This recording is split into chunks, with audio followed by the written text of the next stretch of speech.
Hello guys, welcome back to my YouTube channel. Let me chill for me. I'm so excited to have you here again. So on today's tutorial, I'm going to be teaching you how to create pie charts.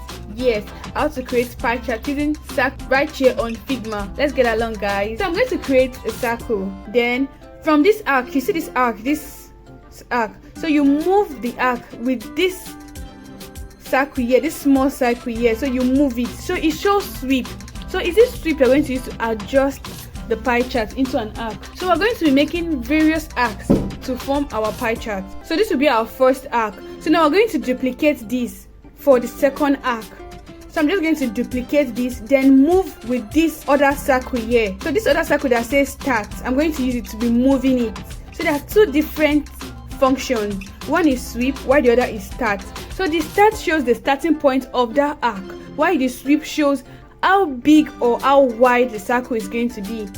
So after duplicating, I'm just going to change the colors, then move them in whatever directions I want them to be. I'm going to move it. I'm going to duplicate the second arc, so there will be a third arc now. Then I'm going to move the third arc to how I want it. So I'll be moving the three arcs in different directions, in different angles to form my pie chart. Remember, the pie chart is a circle. So this I'm going to be forming my pie chart. Then I'm going to be changing the color for each of them to stand out, so that to look different.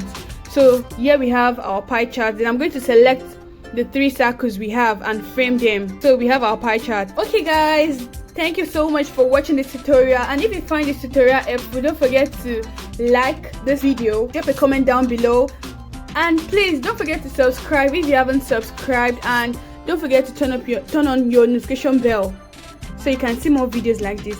Thank you. Happy designing.